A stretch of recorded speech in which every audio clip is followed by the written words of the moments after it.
Hello.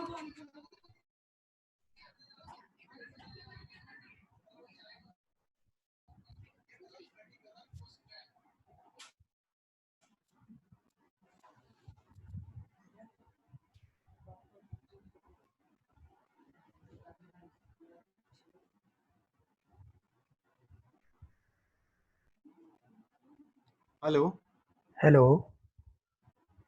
हाँ राजर् जी नमस्कार। हाँ नमो नमः नमो नमः, स्वागतम स्वागतम। नमो नमः, कथं सन्ति? हाँ कुशलिनः कुशलिनः। कुशलिनः? हाँ सत्यं।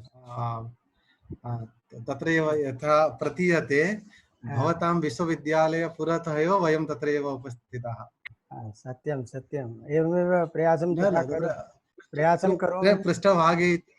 पृष्ठभागे मुखद्वारं वर्तते। हाँ एतावत्। तदर्थं। हाँ इदानीम् आगच्छन्ति अन्येपि तदनन्तरं यथा हाँ अन्येपि आगच्छन्ति। दृष्टवान् एव इदानीं मन्ये अत्र कुलपति महोदय तत्रैव कनेक्ट् करोति एव। हाँ सत्यं।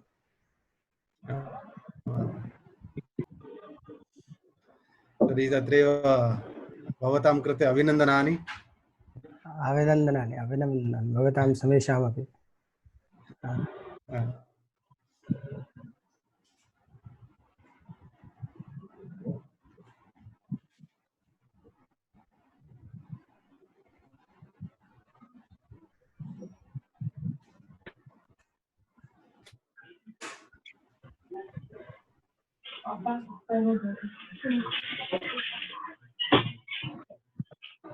प्रणाम सर। नमस्ते मैडम जी, नमस्ते मैडम जी। हमारी कुलपति महोदया जी आ चुकी हैं हम सबको आशीर्वाद देने।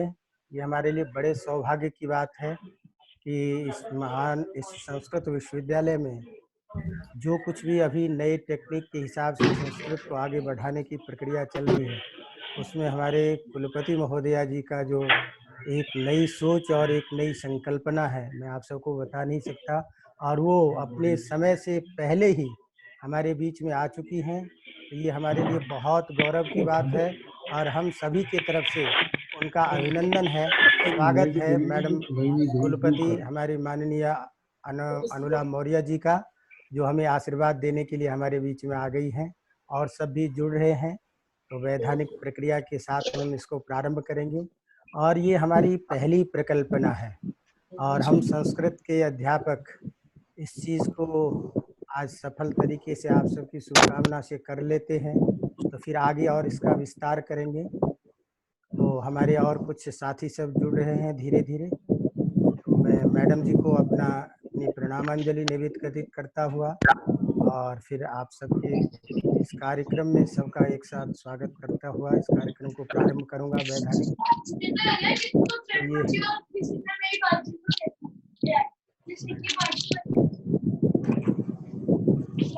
बहुत अच्छी बात है। हमारे शंकर जी हमारे विश्वविद्यालय, नमस्ते नमस्ते, हमारे विश्वविद्यालय के अनुसंधान विभाग के नमस्ते सर एसओ भी पधार चुके हैं और संदीप जोशी जी हमारे लाइव आ चुके हैं। इन सबके सहयोग से ही हो रहा है। और हमारी मैडम कुलपति महोदया जी आप सबको देख रही हैं और इस विश्वविद्यालय की जो प्रकल्पना है, तो सभी को एक साथ चलते और इसको करने के लिए, तो सभी आप मैडम जी को एक बार जरूर अपना अभिनंदन प्रस्तुत करें, मैं आप सबसे निवेदन करूंगा। हमारे पंकज जी दिल्ली से जुड़ गए हैं, जो आज के हमारे कार्यक्रम। राजधर जी नमस्कार। नमस्ते नमस्ते पंकज जी, बहुत बहुत स्वागत है आपका। नमस्ते सर। नमस्ते नमस्ते नमस्ते। अब मैडम नमस्कार, मैं रंजीत मेहरा दिल्ली विश्वविद्यालय से। नमस्कार, कैसे हैं पंकज जी? नमस्कार रंजीत जी। नमस्ते नमस्कार मैडम, नमस्कार नमस्ते मैडम, नमस्ते। मैं निवेदन सबको प्रणाम। क्रमिक चर्चा करें। जब मैडम हमारी कुलपति महोदया जी सुन रही हैं तो आप सब उनको बात क्रमिक कहें, तो इसका भी ध्यान, क्योंकि मुझे भी कुछ प्रक्रिया का ज़्यादा जानकारी नहीं है कि मैं किसको रोकूं किसको नहीं, तो अपनी व्यवस्था हम सब स्वयं बनाएंगे।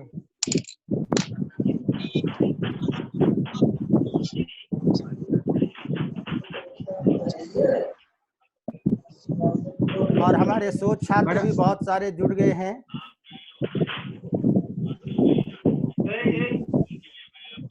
राजधर जी तो मुख्य द्वार के सामने। संस्कृत विश्वविद्यालय में यह कार्यक्रम हो रहा है तो संस्कृत विश्वविद्यालय का स्वरूप तो आना ही चाहिए था, और हम संस्कृत विश्वविद्यालय में ही बैठे हैं, बिल्कुल संस्कृत जी, विश्वविद्यालय के मेन गेट पे बैठे हैं और वहीं से ये कार्यक्रम चल रहा है। हाँ, ये विश्वविद्यालय का गेट आप सबको दिख रहा है? बिल्कुल बिल्कुल। चलिए, बहुत बढ़िया। प्रारंभ करें तो आप दिख रहा है गुरु जी। प्रारंभ करें।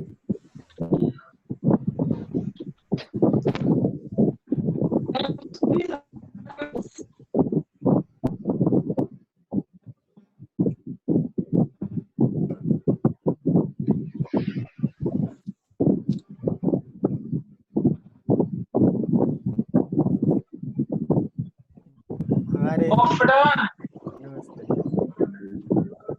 नमस्ते सर। नमस्ते नमस्ते नमस्ते। ओहो, नेपाल जी को बहुत बहुत नमस्ते, अभिनंदन नेपाल जी का। हमारे उमेश नेपाल जी आज तृतीय विषय विशेषज्ञ के रूप में पधार चुके हैं, वो भी ऑनलाइन जुड़ गए हैं। प्रणाम सर। प्रणाम। प्रणाम सर। नमस्कार सर। नमस्ते नमस्ते नमस्ते। प्रणाम गुरु जी। प्रणाम प्रणाम प्रणाम। तो मैं समझता हूँ कि हमारे छात्र सब भी आ ही चुके हैं। माननीय कुलपति महोदया जी हमारे बीच है ही, और हमारे आज के विषय विशेषज्ञ भी आ ही गए हैं, और छात्र सब भी प्रायः उपस्थित हो रहे हैं और बहुत सारे छात्र दिख रहे हैं। इस कार्यक्रम को वैधानिक प्रारंभ किया जाए तो आप सबकी अनुमति से, कुलपति महोदया जी की अनुमति से मैं इस कार्यक्रम को प्रारंभ करूं। इसके लिए मैं मैडम जी से निवेदन करता हूं कि मुझे वो आदेशित करें, इस कार्यक्रम को प्रारंभ करें। मैडम कुलपति। बिल्कुल अनुमति है, शुरू करिए।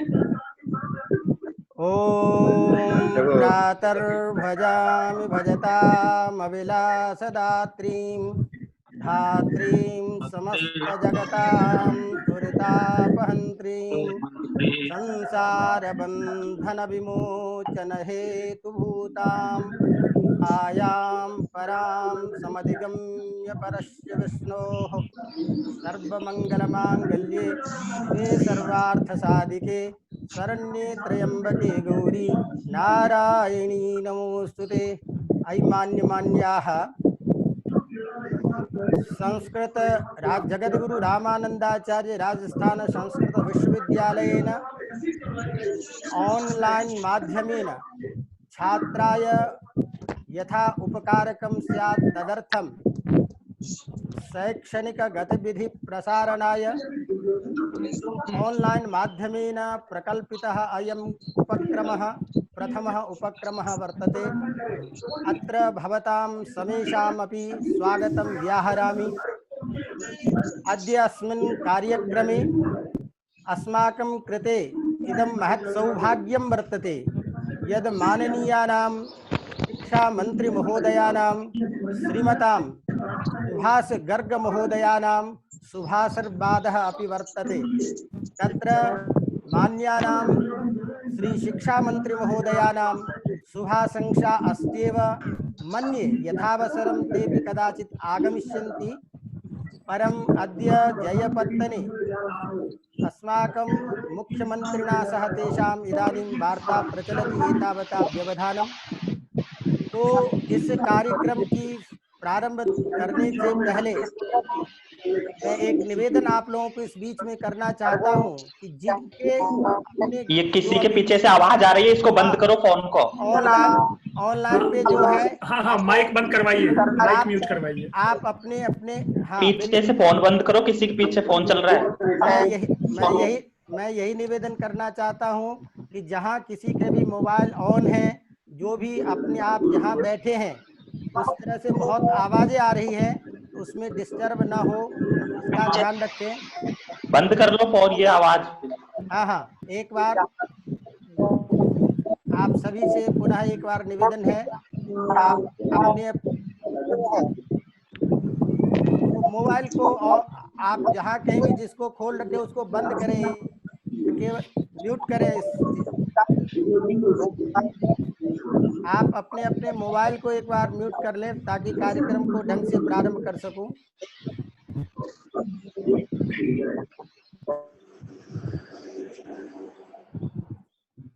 हाँ, मैं पुनः एक बार आप सभी का हार्दिक अभिनंदन स्वागत। जगत गुरु रामानंदाचार्य राजस्थान संस्कृत विश्वविद्यालय अनुसंधान विभाग के द्वारा आयोजित इस कार्यक्रम में और शैक्षणिक इस प्रकल्प में विश्वविद्यालय द्वारा प्रारंभ किया गया यह जो शैक्षणिक प्रकल्प ऑनलाइन के माध्यम से प्रथम संकल्पना के रूप में यह जो प्रारंभ किया जा रहा है, इस समय मैं आप सबका हार्दिक अभिनंदन और स्वागत करता हूं।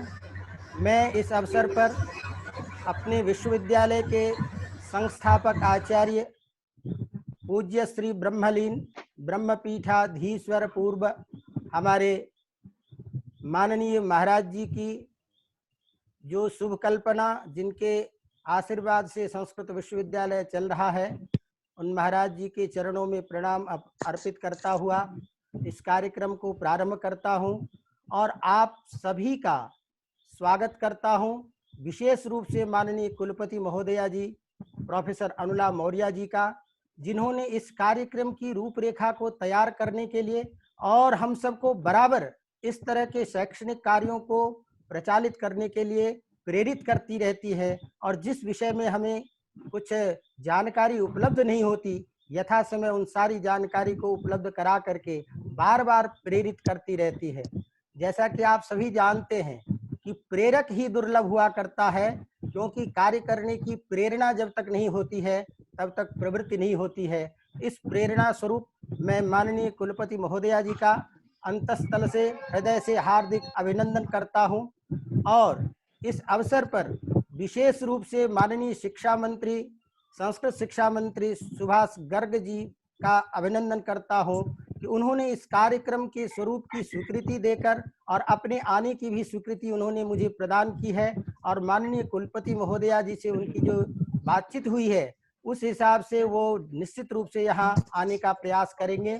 तो मैं उनका भी हार्दिक अभिनंदन करता हूँ। मैं अभिनंदन करता हूँ इस कार्यक्रम को जो सही रूप देने के लिए और जो मूल लक्ष्य है कि अनुसंधान विभाग के षाण्मासिक कोर्स में जो हमारे शोधार्थी छात्र अध्ययनरत हैं, उनकी शैक्षणिक गतिविधि को आगे बढ़ाने के लिए उनके द्वारा जो प्रचालित पाठ्यक्रम है उसमें जो कठिन से कठिन विषय है, उसमें एक यह रिसर्च का जो मैथोलॉजी है, जो अनुसंधान की प्रविधियां हैं, उनमें छात्रों को कुछ समस्याएं चल रही थी। उनका आगे एग्जाम होना था, तो उन सबको कैसे इस समय में पूरा किया जाए और इसी उपक्रम के साथ मैडम जी हमारे कुलपति महोदया जी की ये प्रेरणा और उनके प्रेरणा से संचालित यह कार्यक्रम प्रारंभ हुआ और जिसमें मैंने अपने साथी और दिल्ली विश्वविद्यालय सेंट स्टेफेंस के कॉलेज के अत्यंत प्रतिष्ठित हमारे आचार्य जो अभी सेंट स्टेफेंस कॉलेज में संस्कृत विभाग में कार्यरत हैं, डॉक्टर पंकज मिश्र जी, वो इस कार्यक्रम में अपने व्याख्यान के द्वारा बच्चों को लाभान्वित करने के लिए उन्होंने हमें समय दिया। तो मैं उनका हार्दिक अभिनंदन करता हूं कि वो हमारे बीच में पधार चुके हैं। इसी के साथ में दिल्ली विश्वविद्यालय के संस्कृत विभाग से ही ख्यातनाम रंजीत बेहरा जी, जो इस कार्यक्रम में अपने विशिष्ट व्याख्यान के द्वारा छात्रों को लाभान्वित करने के लिए हमारे बीच में पधारे हैं, मैं उनका भी हार्दिक अभिनंदन करता हूं, हृदय से धन्यवाद देता हूं।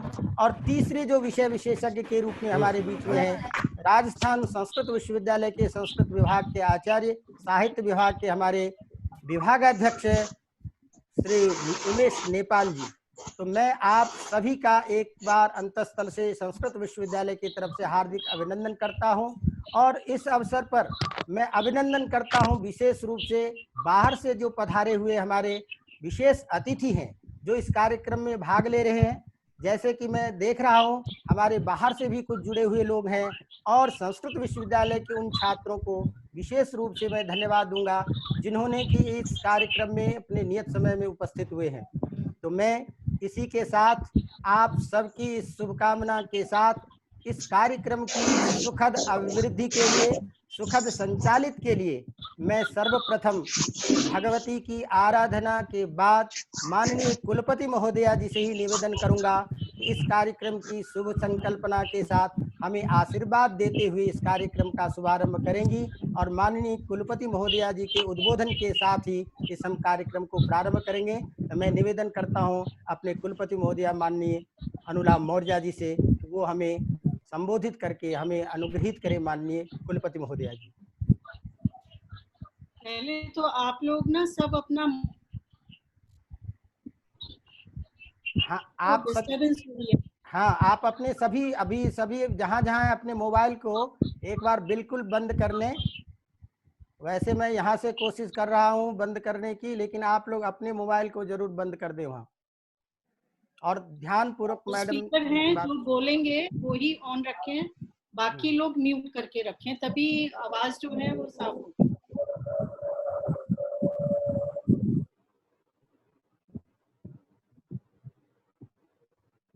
सबसे पहले तो महाराज जी को नमन करते हुए मैं डॉक्टर पंकज का, डॉक्टर रंजीत का, डॉक्टर उमेश नेपाल का और तमाम जितने मेरे रिसर्च स्कॉलर्स हैं उनका और अपने विश्वविद्यालय परिवार का तहे दिल से स्वागत करती हूँ।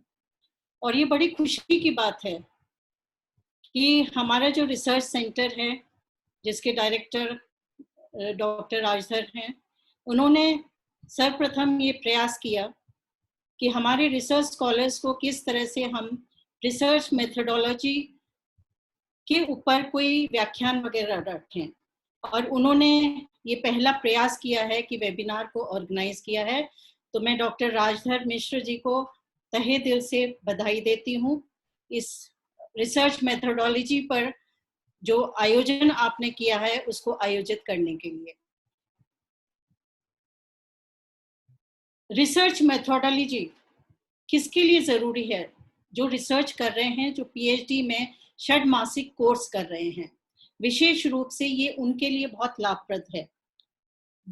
रिसर्च मेथोडोलॉजी वह नियम या विधि तरीका है जिसके द्वारा शोध प्रबंध, शोध आलेख को हम कैसे तैयार करें जिससे छात्रों के द्वारा किया गया शोध कार्य प्रामाणिक एवं उपयोगी हो। इसलिए शोध आलेख या शोध ग्रंथ तैयार करने के लिए अनुसंधान के विविध नियमों की जानकारी प्राप्त करना ही रिसर्च मेथोडोलॉजी है, जिसके अंतर्गत निम्न विषयों के बारे में जानकारी दी जाती है। और जो मैं 5-6 पॉइंट्स बोल रही हूँ वो आप लोग ध्यान से सुनिए, क्योंकि उसी के बेस पे आप जो है अपनी रिसर्च करेंगे। पहला है कि जब आप शोध विषयों का चयन आप कैसे करें, इस पे आपको विचार करना चाहिए। उसका क्षेत्र और निश्चित अवधि में उसे कैसे आप पूरा करें। दूसरा, शोध ग्रंथ आलेख का शीर्षक, टाइटल कैसे बनाया जाए, ये भी बहुत महत्वपूर्ण है, जिससे जिस विषय में शोध करना हो उसकी जानकारी टाइटल से मिल सके, और वो बहुत स्पष्ट होना चाहिए आपका टाइटल। शोध विषय का विभाजन और उसके जो अध्याय हैं उनका वर्गीकरण कैसे किया जाए, इसकी पूर्ण जानकारी।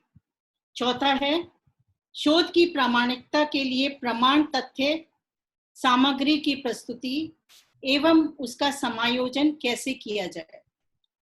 पांचवा है, शोध के निष्कर्ष का प्रकाशन एवं उसके परिणाम का निर्देशन करना आदि। सबसे इम्पोर्टेंट पॉइंट जो है वो प्लेगरिज्म है। हमें याद है हमारे जमाने में तो थीसिस हम जमा कर देते थे, कोई ऐसा सॉफ्टवेयर नहीं होता था जो कि देखता था कि इसमें आपका अपना कितना कार्य है और कितना आपने टीप के किया है। तो इस बात का आपको बहुत ध्यान रखना है कि प्लेगरिज्म का, क्योंकि अब जो भी पीएचडी की थीसिस जमा होगी आपको एक सर्टिफिकेट देना होगा प्लेगरिज्म का कि वो कितना कुछ % होता है, वो आपको ध्यान रखना है। ये सभी जानकारी के बिना कोई शोधार्थी अपने शोध को बेहतर नहीं बना सकता, इसलिए ये जानकारी आवश्यक है। और इसके लिए ही इस प्रकार के वेबिनार का आयोजन किया गया है। इसका आप लोग अधिक से अधिक लाभ उठाएं। हमारे जो स्पीकर्स हैं उनका मैं विशेष रूप से पंकज का, रंजीत का, उमेश का विशेष रूप से धन्यवाद देना चाहती हूँ कि ये जो लॉकडाउन के पीरियड में आपने समय निकाला है और हमारे शोधार्थी को आप लाभान्वित करेंगे, उसके लिए मैं तहे दिल से आपका बहुत बहुत धन्यवाद देती हूँ और मेरी सबको बहुत बहुत शुभकामनाएं और धन्यवाद। जय हिंद। मैं विशेष रूप से बहुत ही कृतज्ञ हूँ मैडम कुलपति जी का कि कुलपति महोदया ने अपने इस थीम के मूल बातों को रख करके और हम छात्रों को जो उन्होंने प्रेरित किया और एक संदेश दिया कि जो काम आप करने जा रहे हैं, जो हमारा रिसर्च मुख्य कार्य है, उस कार्य को कैसे व्यवस्थित करें, उसके क्या मूल सिद्धांत होते हैं, हमें कौन सी गतिविधियां अपनानी चाहिए, क्या क्या चीज़ों का ध्यान रखना चाहिए, जिससे हमारा रिसर्च एक प्रामाणिक हो और उसके ऊपर में हमारी प्रामाणिकता के साथ साथ समाज के लिए उपयोगी हो सके। ये बहुत बड़ी बात है और इसी मूल सिद्धांत के साथ में अनुसंधान की पूरी प्रक्रिया चलती है। तो मैं समझता हूँ कि ये बहुत बड़ी बात है और बहुत बड़ा संदेश है छात्रों के लिए कि जिन चीज़ों को हम बहुत व्याख्यान से समझते हैं और मैडम जी ने मुझे सूत्र के रूप में उपस्थित किया, तो मैं इस बात के लिए मैडम जी का बहुत आभारी हूँ और विश्वविद्यालय की तरफ से उनके लिए अपनी श्रद्धा और उनके धन्यवाद ज्ञापित करता हूँ। तो उन्होंने मुझे हम सबको संबोधित करके लाभान्वित किया है। और प्यारे छात्रों, मैं आप सबका ज़्यादा समय तो नहीं लूँगा, लेकिन इस बात के लिए आपको गारंटी जरूर देता हूँ कि किसी भी प्रकार की आपके अध्ययन में व्यवधान अनुसंधान केंद्र नहीं होने देगा। उसके लिए जो भी प्रक्रिया है हम पूरी कोशिश करेंगे और इसी तहत हमने इस प्रक्रिया को प्रारंभ किया है और एक अच्छे से अच्छे जो हमारे विषय विशेषज्ञ हैं उनको हमने आपके सामने में रखा है। तो इस दृष्टि से हम उनकी बात सुने और लाभान्वित हों, अधिक से अधिक हम उसके अनुसार चल पाए। तो मैं आप सबको सीधे उन्हीं के साथ संपर्क कराने की बात सोचता हूं और सर्वप्रथम हमारे दिल्ली विश्वविद्यालय के संस्कृत विभाग के जो ख्यातनाम हमारे आचार्य श्री डॉक्टर रंजीत बेहरा जी है, मैं रंजीत बेहरा जी से ही निवेदन करूंगा कि अपने इस विशिष्ट उद्बोधन से हमारे छात्रों को लाभान्वित करें, जिससे हम आगे की तरह उस छात्रों को संदेश दे सकें और इस विश्वविद्यालय की प्रक्रिया में अनुसंधान केंद्र को आगे ले जा सकें। तो सर्वप्रथम मैं निवेदन करता हूं डॉक्टर रंजीत बेहरा जी से कि आप हमें अपने विशिष्ट उद्बोधन प्रदान करें। रंजीत बेहरा जी। नमस्कार। इस एक दिवसीय वेबिनार में जो रिसर्च मेथोडोलॉजी के ऊपर रखा गया है और इस वेबिनार के जो अध्यक्षा है जगत गुरु रामानंदाचार्य राजस्थान संस्कृत विश्वविद्यालय की कुलपति सम्माननीय प्रोफेसर अनुला मौर्य जी को और मैं सादर नमन करता हूं। और साथ में आज जो इस वेबिनार में राजस्थान के शिक्षा मंत्री यहाँ आने वाले थे, उनका उद्बोधन भी होना था, वो अनुपस्थित थे, उनको भी अनुपस्थिति में उनको नमन करता हूँ। और साथ में ये जो हमारे दो वक्ता हैं, जो प्रसिद्ध विद्वान डॉक्टर पंकज मिश्र जी और डॉक्टर उमेश नेपाल जी, मैं उनको भी नमन करता हूँ। इस वेबिनार में जुड़े हुए सभी अध्यापकगण और साथ में शोधार्थी मित्रों, और यहाँ भी और दूसरी यूनिवर्सिटी से भी कई विद्यार्थी जुड़े हुए हैं, मैं सभी को उसमें से नमन करता हूँ। मैं एक उसमें स्क्रीन शेयर करता हूँ। मैं निवेदन करता हूँ राजधर जी से, कृपया उसमें अलाउ करें, मैं स्क्रीन शेयर करना चाहता हूँ। हाँ राजधर जी, अपना माइक म्यूट है, आप उसमें एबल कर दीजिएगा होस्ट में, मैं अपना स्क्रीन शेयर कर सकूं। हाँ, स्क्रीन शेयर करने की बात करें। हाँ, उसमें मुझे होस्ट के रूप में अगर अलाउ कर दें तो मैं हाँ, आप स्क्रीन शेयर होस्ट कर के रूप पाऊं। में इनको अलाउ करें। हाँ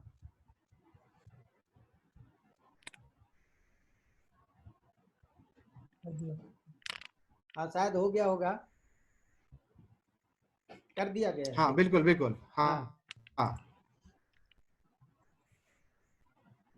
असिस्टेंट को रखो।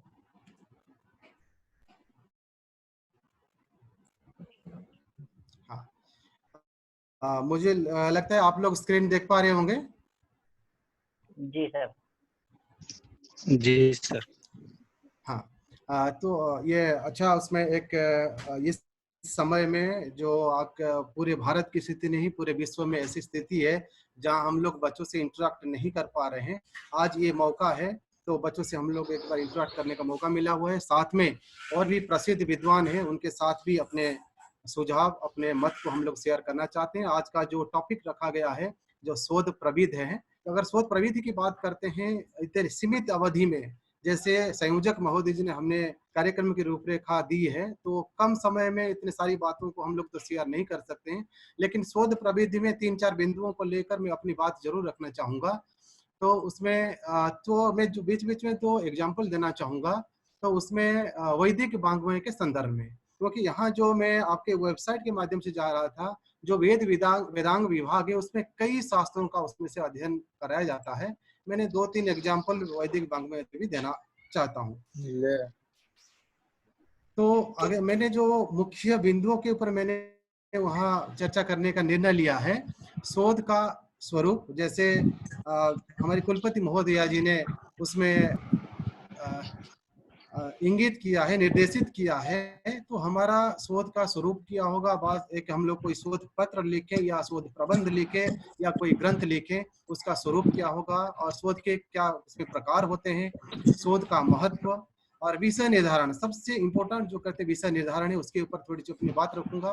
और साथ में शोध कार्यों का सर्वेक्षण, जिस विषय को आधार बनाते हुए हम शोध कार्य में प्रवृत्त होते हैं, तो उससे पूर्व हम लोगों को किन किन बिंदुओं के ऊपर हम लोग चर्चा करनी चाहिए, कौन से ग्रंथों का अध्ययन करना चाहिए, उदाहरण के रूप में जरूर मैं शेयर करना चाहूंगा।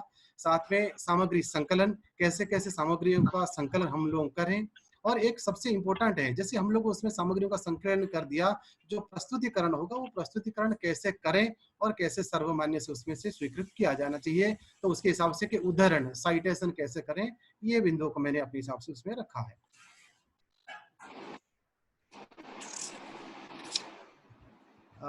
मैं निवेदन करना चाहता हूं, जो हमारे यहाँ पर पार्टिसिपेंट जुड़े हुए हैं, जिनका माइक ऑन है, कृपया उसमें वहाँ पर एक माइक का बटन है, आप कृपया वहां पर जाकर म्यूट कर लें, बीच बीच में आवाज आती है। और दूसरे जो हमारे प्रतिभागी हैं या जो हमारे एक्सपर्ट्स हैं, जो विद्वान हैं, उनको मतलब कोई असुविधा ना हो।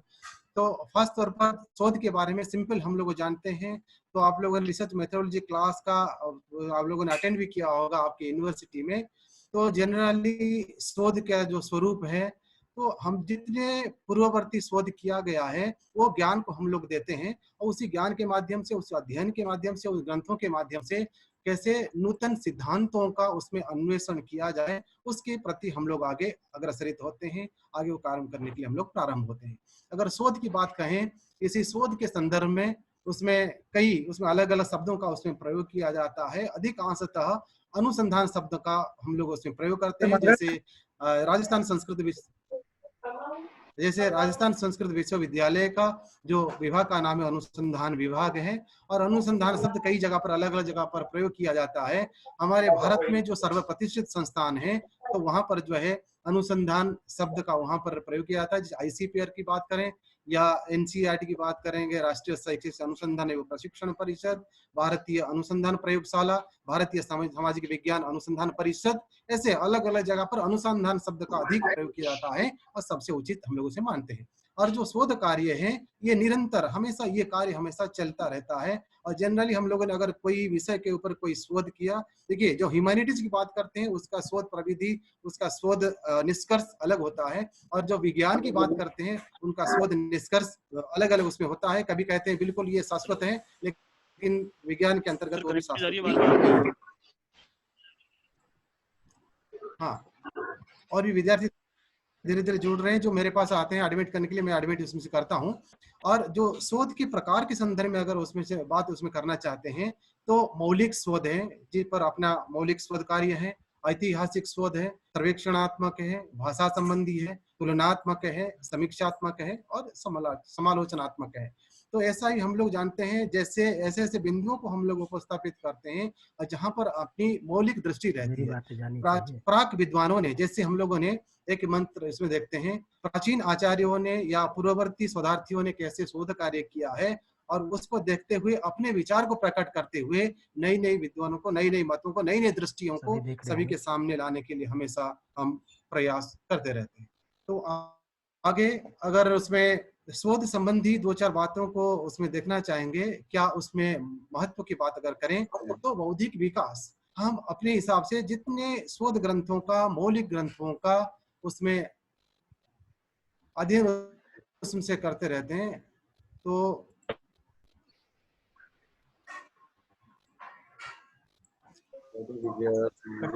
हाँ, बीच बीच में व्यवधान होने के कारण है, कुछ ऐसे विद्यार्थी जुड़ना चाहते हैं, इसलिए एडमिट कर रहा था।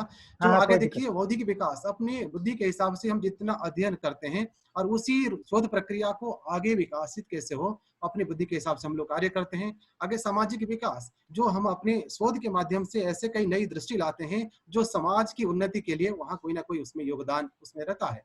तो ऐसे शोध के माध्यम से हमारे राष्ट्र की स्थिति के बारे में, जैसे आज की जो परिस्थिति है, उस परिस्थिति के माध्यम से आज ऐसे एकत्र होने का हमें एक मौका मिला हुआ है और ऐसा शोध होगा जिस समाज के साथ, साहित्य के साथ कुछ ना कुछ उसमें कंट्रीब्यूशन होना चाहिए। और जिज्ञासा का समन, आगे जो विद्यार्थियों के मन में जो जिज्ञासाएं हैं, जो प्रश्न हैं या जो जानना चाहते हैं, उसकी कैसे विधान हो, हम लोग उसमें देख सकते हैं। और नवीन कार्य विधियों का विकास, उस शोध कार्य करने के लिए नवीन विधियों का धीरे धीरे कैसे विकास, उसको हम लोग उसमें देखना चाहिए। और आगे उसमें देखते हैं पूर्वाग्रहों का निराकरण। जब कोई हम शोध कार्य करते हैं, हमारे मन में कोई पूर्वाग्रह से ग्रसित हम लोगों को नहीं होना चाहिए। मेरी दृष्टि है, मैं तो जो कार्य करना चाहता हूँ उस दृष्टि से ही करूंगा, दूसरी दृष्टि को मैं अपनाना नहीं चाहता हूँ। कोई भी शास्त्र ले लीजिएगा, मैं इस भाष्यकार को सपोर्ट करता हूँ, मैं इस टीकाकार को सपोर्ट करता हूँ, मैं इस दर्शन को स्वीकार करता हूँ, ऐसा हमारा पूर्वाग्रह नहीं होना चाहिए। सभी ग्रंथों का अध्ययन के उपरांत एक दृष्टि में, एक नई दृष्टि के साथ हम लोग वहां उपस्थित उसमें होना चाहिए। और सूक्ष्म विचार की गति, जो सूक्ष्माति सूक्ष्म जो विचार हैं, उस विचार को प्रकट करने के लिए हमारा उद्देश्य होना चाहिए। और उस शोध में हमारी नवीनता की दृष्टि और साथ में शोध पत्रों का अध्ययन। जनरली हम लोग जो शोध कार्य में प्रवृत्त होते हैं, तो विभिन्न प्रकार जो पूर्वकृत शोध कार्य हैं, उन शोध कार्यों का अध्ययन, ये सबसे बड़ा जो है हमारे शोध छात्र की दृष्टि से एक महत्व भूमिका होनी चाहिए। जो जितने शोध पत्रों के माध्यम से शोध ग्रंथ हैं, उन ग्रंथों का उसमें अध्ययन करना आवश्यक है। तो आगे जैसे कुलपति महोदय ने निर्देशित किया है, विषय निर्धारण सबसे मुख्य इम्पोर्टेंट है। जो हम लोग जिस शोध में, चाहे हमने एक शोध पत्र का उसमें लेखन का प्रारंभ करते हैं या शोध प्रबंध की बात करते हैं या कोई ग्रंथ की बात करते हैं, उसके विषय की व्यापकता, ऐसा विषय हम लोग उसमें स्वीकार ना करें जैसे हमारी जो सीमित अवधि है, सीमित अवधि के अंतर्गत उसको हम लोग ना पूर्ण कर पाए। तो विषय जो है ना चाहेंगे पूर्व शोध कार्यों का सम्यक अन्वेषण। जो जिस विषय के ऊपर हम लोग कार्य करने प्रारंभ कर रहे हैं, इससे पूर्व जितने शोध कार्य ऑलरेडी कर चुके हैं, उसका सम्यक रूप से अन्वेषण उसमें करना आवश्यक है। और स्वतंत्र विषय पर रुचि, जनरली जो विद्यार्थी जिस विषय में काम करना चाहता है, अपनी रुचि होना चाहिए। साथ में जो हमारे निर्देशक है, जो सुपरवाइजर है, और दोनों की उस विषय पर रुचि हो तो आगे कार्य करने के लिए उसमें सुविधा होती है। और आग्रह पूर्वक शोध कार्य, अपनी इच्छा के अनुसार अपना पूरा आग्रह होना चाहिए उस शोध कार्य में आगे करने के लिए। और साथ में विषय की उपयोगिता, हम लोग देखना चाहते हैं जिस विषय में हम लोग कार्य कर रहे हैं, चाहे भाषा संबंधी हो, व्याकरण संबंधी हो या दर्शन शास्त्र संबंधी हो, आधुनिकता को जोड़ते हुए कहीं ना कहीं इस विषय जो है हमारे समाज के साथ जुड़ा होना चाहिए। मैं उसमें दो बिंदुओं का इसमें थोड़ा सा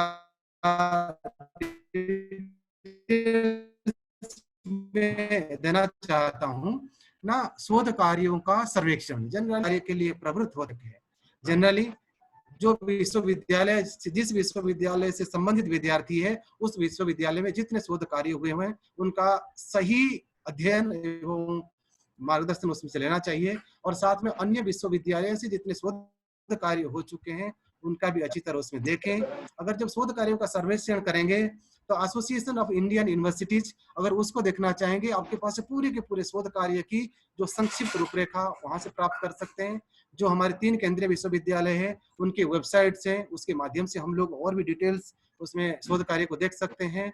और जैसे रामानंदाचार्य राजस्थान संस्कृत विश्वविद्यालय, अगर वहाँ के विद्यार्थी है जो इस कोर्स वर्क में जुड़े हुए हैं, उस विश्वविद्यालय में जितने शोध कार्य हुए हैं उनको जरूर देखें। साथ में अन्य संस्कृत विश्वविद्यालय और विश्वविद्यालय है उनके शोध कार्य को जरूर देखें। और शोध गंगा वेबसाइट सब विद्यार्थी वहां पर यूज कर रहे होंगे और उसको जरूर देखें। और जो प्रतिष्ठित शोध पत्रिकाएं हैं, शोध पत्रिकाओं का जरूर अवलोकन करें। अलग अलग विश्वविद्यालय की मुख्य शोध पत्रिकाएं हैं, उसमें अन्वेषण करने के बाद आपके शोध संबंधी वहां पर लेख प्राप्त होंगे जो आप लोगों के लिए शोध कार्य के लिए विशेष उपयोगी होंगे। तो एक उदाहरण के रूप में शोध कार्य का सर्वेक्षण कैसे किया जाना चाहिए, मैंने वेद का एक उदाहरण लिया था। जैसे प्रारंभिक मैंने कहा था, तो एक दो उदाहरण वेद के संदर्भ में मैं आप लोगों से शेयर करना चाहूंगा। जो शोध कार्य, अगर वेद के ऊपर कोई शोध कार्य करना चाहते हैं तो वैदिक देवशास्त्र, जब वैदिक देवताओं को जब तक नहीं जानेंगे तो आगे उसमें वैदिक संहिताओं के ऊपर, वेदों के ऊपर हम रिसर्च नहीं कर सकते हैं। इसलिए मूल ग्रंथों का अध्ययन करना आवश्यक है, जिसमें संगीता और ब्राह्मण ग्रंथ उसमें पहले के रूप में ले सकते हैं। साथ में निघंटु तथा निरुक्त, जब तक निरुक्त का दैवत का स्वरूप रहा है उसको भी जानने के लिए हमें असुविधा होती है। साथ साथ अगर देखना चाहेंगे जो हमारा जो वेद भाष्य है, जो वेद भाष्य की परंपरा रही है, तो उसमें सभी को डिटेल्स में हम लोग उसमें से देख सकते हैं। तो स्कंद स्वामी, नारायण, उद्गीत, वेंकटपात, जितने भी वेद भाष्यकार हुए हैं तो उनको एक बार हम लोग अध्ययन करना आवश्यक है। और साथ में जो पाश्चात्य विद्वानों ने वैदिक देवता संबंधी उन्होंने कार्य किया है, विल्सन है, रॉथ है, मैक्समुलर है, ग्रिफिथ है, हिलिब्रांट है, और इनका जो ग्रंथ है देवता संबंधी उसको जरूर हम लोग उसका अवलोकन करें। जो हमारे सामने वैदिक देवता संबंधी जो ग्रंथ सामने प्रथम के रूप में आते हैं, तो रॉथ का आता है जो on the literature and history of the Veda. तो उसमें अगर इसी वैदिक देवता संबंधी अगर बात देखेंगे, वेदी से माइथोलॉजी जो अल्फ्रेड हिलिब्रांट ने जो उसमें कार्य किया था, जो पहली हमारे पास वैदिक देवशास्त्र के ऊपर कार्य उसमें आता है, तो अल्फ्रेड हिलिब्रांट का वो वैदिक माइथोलॉजी के ऊपर उन्होंने दिया गया है। और इसका जर्मन में उन्होंने ये किताब लिखी थी। तो सर्वविदित के लिए या सभी को सुखबोध हो, इसलिए अंग्रेजी में ट्रांसलेशन किया था एस.आर. शर्मा जी की। तो उसी हिसाब से हम आगे इसको देख सकते हैं। और सर्वेक्षण के माध्यम से अगर देखना चाहेंगे तो वैदिक माइथोलॉजी जो अंग्रेजी में है मैकडोनल ने किया है, और वैदिक देवशास्त्र डॉक्टर सूर्यकांत जी ने इसका अनुवाद किया है। और उसी संदर्भ में देंगे ए.बी. कीथ और मैकडोनल, ये ग्रंथों का हम लोग अध्ययन करना उसमें से चाहिए। और वैदिक धर्म व दर्शन के रूप में उन्होंने अनुवाद किया हुआ है डॉक्टर सूर्यकांत जी ने। और सबसे अधिक जो सुगम होता है विद्यार्थियों के लिए वैदिक देवता उद्भव एवं विकास, प्रोफेसर दया चरण त्रिपाठी जी हैं। और साथ में वैदिक संबंधी जितने शोध कार्य हुए हैं, अगर 2004 तक अगर देखना चाहेंगे, 3 तक देखना चाहेंगे, वैदिक बिब्लियोग्राफी है जिसके संपादक आर.एन. दांडेकर रहे हैं। तो आर.एन. दांडेकर जी का जब वो दिवंगत हुए, फिर आगे जो है उसमें डॉक्टर जी उथिटी ने कार्य को संभाला है। और साथ में वैदिक अनुक्रम कोश और वैदिक देवता संबंधी अन्य शोध ग्रंथ, मैंने सर्वेक्षण के संबंध में एक उदाहरण इसलिए देवता संबंधी मैंने दिया था, संबंधित शोध में जो अलग अलग विषय में हम लोग शोध कार्य में प्रवृत्त होते हैं, उस हिसाब से एक ग्रंथ को लेके उसका सर्वेक्षण उसमें किया होना चाहिए। जब सामग्री संकलन की बात उसमें से करते हैं, आदरणीय कुलपति जी ने भी खास निर्देशित किया है। तो मूल ग्रंथ है, सहायक सामग्री है, आगे पांडुलिपि है, और ऐसे बहुत सारे पांडुलिपियां हैं जिसके ऊपर पूरे भारतवर्ष में कार्य नहीं हुआ है, और वो पांडुलिपियों के ऊपर हम लोग उसमें कार्य करना चाहिए। जो शोधार्थी यहाँ पर पूरे विश्व में जुड़े हुए हैं, पूरे भारत के जुड़े हुए हैं, ऐसे बहुत सारी पांडुलिपियां हैं। अपने अपने संबंधित शास्त्र के पांडुलिपियां जरूर देखें, जिसके लिए राष्ट्रीय पांडुलिपि मिशन है, नेशनल मैन्युस्क्रिप्ट मिशन, और मिशन के तहत पर पूरे भारत में अलग अलग पांडुलिपि मिशन है। पांडुलिपियों को लेते हुए वहाँ कार्य कर सकते हैं। तो बाकी उसमें अगर देखेंगे मैन्युस्क्रिप्ट रिसोर्स सेंटर के रूप में मैंने यहाँ के लिंक दिया है, और लिंक के माध्यम से वहाँ पर हम लोग उसमें जाके देख सकते हैं। और साथ में विभिन्न शोध पत्रिकाओं का संकलन करते हुए हम लोग आगे कार्य उसमें से कर सकते हैं। बस आगे जो अंतिम में एक पॉइंट मैंने लिखा है, साइटेशन। जब हम लोग कोई शोध पत्र लिखते हैं, शोध ग्रंथ लिखते हैं, तो उसका साइटेशन कैसे करें, ये एक नमूना के रूप में, एक उदाहरण के रूप में साइटेशन को रखा है, जो हम लोग उसको प्रतिबिंबित करते हैं, प्रतिफलित करते हैं। शिकागो स्टाइल है, उसके शिकागो स्टाइल के अलग अलग उसमें साइटेशन स्टाइल दी गई है। फुट नोट है, एंड नोट है, बिब्लियोग्राफी है। अगर बुक्स लिखे तो उसकी साइटेशन स्टाइल क्या होगी, आर्टिकल्स होंगे इसके साइटेशन स्टाइल क्या होगी, ऑनलाइन है इसकी साइटेशन क्या स्टाइल होगी। तो डिटेल्स यहाँ पर मैंने के डिटेल्स देने में तो ज्यादा टाइम लगेगा। मैंने यहाँ पर जो है एक शेयर कर दिया है, और मैं ये जो मेरा पीपीटी है मैं आदरणीय राजधर जी को मैं सेंड कर दूंगा, अपने विद्यार्थियों को वहां पर जो है वो शेयर कर पाएंगे। और साथ में अगर देखते हैं बहुत बहुत बहुत बहुत बिल्कुल सही है। First reference in full and next में भी इन शॉर्ट फॉर्म, ये अलग अलग स्टाइल है। और सबसे उदाहरण है, उदाहरण जो भी बात करते हैं, कोई शोध प्रबंध की बात करते हैं, शोध पत्र की बात करते हैं, तो जनरली हम लोग क्या करते हैं, तो हमने मूल लीजिए सेकेंडरी आप लोगों ने कुछ अध्ययन किया है, पढ़ा, और जरूर आप जाके मूल ग्रंथ को देखें, मूल ग्रंथों का वहां पर कैसे व्याख्या की गई है, कैसे टीका की गई है, कैसे भाष्य किया गया है, उसको देखने के पश्चात अपने शोध पत्र जो है वहां पर उसमें कार्य। तो अंत में अच्छा, मैं ये हमारे जो शोधार्थी विद्यार्थी हैं, मैं 3 बातों के आकर्षित करना चाहूंगा। मान लीजिए मैं शोध कार्य कर दिया, शोध प्रबंध लिख दिया, लघु शोध प्रबंध कर दिया, उसके बाद